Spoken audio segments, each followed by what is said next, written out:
different lights. Here's a view. You can just see the festoon on the right-hand side there, and this is an exhibition view from the near wall of the gallery. And in front of us, you can see this wall piece. Now, Chisenhale is normally just one open, large exhibition room, and in the 90s it became prominent for a lot of YBA exhibitions. People such as Rachel Whiteread's Ghost was first presented there. Wolfgang Tillmans had an early show there.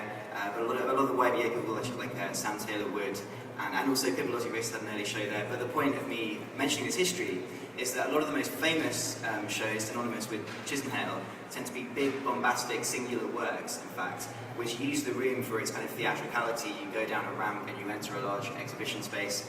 And Amalia immediately sort of disarms that kind of quality to the space. She's installed an extremely large wall which breaks up the space into two. And this wall, in which from here we can see these dots, is actually, there's a gap which we look through, and these are tin cans with string between them, absolutely loads of them. So it's kind of, she's called it switchboard, so it's like this dysfunctional switchboard of the kind of which kids might talk into cans to someone else listening on the other side. It does work if you can coordinate yourself with a friend ably enough. I'm not so capable, but you can see how here, I think this is a really good example of the way Amalia works, because here's a piece which actually requires some type of social activation in some way, in that you need someone to listen and to speak, to sort of animate the piece, but actually you don't need that. It's complete and it's autonomous and it's independent, and I think that kind of tension is one that is present in a lot of Amalia's work. So here's a sort of side view of the piece of how it registers. And here's on the back wall of the gallery, there's an extremely large photocopy piece, and it's two figures holding a string of bunting. Bunting again, a signifier of celebration, which is a kind of theme that runs throughout Amalia's works. And the thing that's interesting, I think, with this piece is that it reverses what happens with the light bulb. Here's a Xeroxed paper, completely black and white, distorts the image to a huge scale, 7.5 meters wide. This photograph, which originally was A4, and is blown up by a photocopier kind of incrementally. But she adds colour with this kind of poster paint onto the bunting, and here she's sort of reversing that operation of the gallery, taking away the colour of the light bulb. And here is the other side of the room, just a trumpet piece. It's actually this cardboard sculpture you can see here is an acoustic radar. Acoustic radars are present across the south of England. They were used as huge concrete radars which people would listen into for sounds of danger, sounds of aircraft coming. So this kind of, it looks quite kind of cute. It looks like it might even be a kind of a phonograph record player or something, but actually it's a listening device which is impotent as it's been made out of these cardboard materials. Materials which obviously very kind of cheap to make, but composed formally very beautifully. It's a really lovely piece. At select times there are performers that engage with this piece, and the performance is very simple. They kneel like that and listen into it as though they were waiting for something to listen to. And what a kind of piece that I can't really represent in the show is a sound piece, which again I think talks to the same ideas maybe of the festoon, which is when we navigate through the exhibition and we step past the wall that divides the gallery into two. A kind of discreetly installed motion sensor triggers some music by Rafaela Carrà.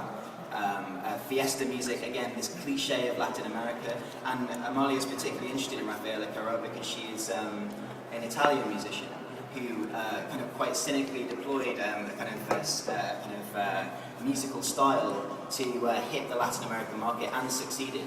And so I think Amalia is trying to kind of complete that project by letting her represent her nationality in a slightly kind of I think tongue-in-cheek way. And so as we walk into that second half of the space, we hear this music in the space, but no speakers to see. It's actually there installed in a kind of room outside of the exhibition space in our storage cupboard. So you just hear it quite muffled. You overhear it as though there's some fantastic Latin American party going on next door, which isn't happening. So Yeah, that's kind of a description of Amalia's work, and I mean, it kind of like a lot of those things, you know, they're so kind of visually potent, or that I think I don't necessarily need to kind of go too far into it. But one thing I should say is that between us first engaging with Amalia for this offsite project and the arrival of her exhibition in the gallery, she's had such a fantastic kind of rise, meteoric really, from being the Venice Biennale to being in the New Museum Triennial, to doing a number of important shows, and I know that that's going to continue with next year shows at the MCA in Chicago and at MIT at the Liz Center. So yeah, it's been, I should say, a pleasure to work with Amalia. Yeah.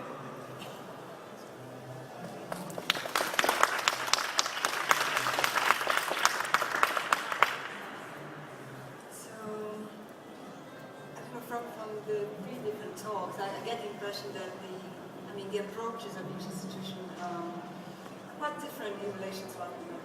Like in some cases, like in Richard's case, for instance, you developed this relationship with Ernest for a few years, and then this has built up into a more frequent type of collaboration.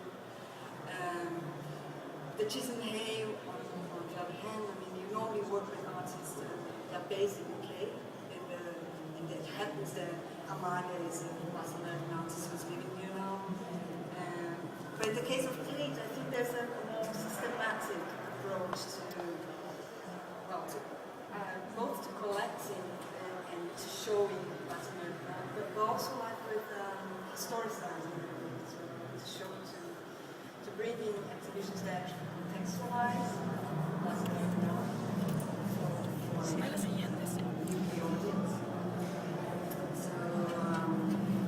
don't know if you'd like to. Sorry, okay. If you have questions,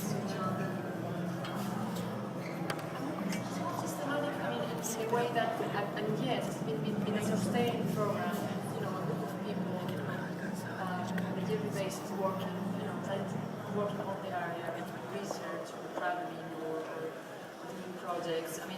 Of course, the scale of things big in a way, but kind of try to just be able to do, a varied set of, activities that range actually from the large scale to the low scale as well. Kind of keep a balance, And one example of the level 2 gallery now called Project Space is an example. To also keep it simple and be able to just work something out quickly. Sometimes, exhibitions like retrospectives take a while to realize. But also we try to pay attention also to what's happening now, so to react quickly and propose also kind of a low-key or lower scale sort of projects as well. I think it's also important. That's interesting, right? Yeah, you're right. I suppose I had sort of mentioned in the talk about developing this relationship with Ernesto. And kind of that taking different forms in terms of how the things he does at Hayward. And I suppose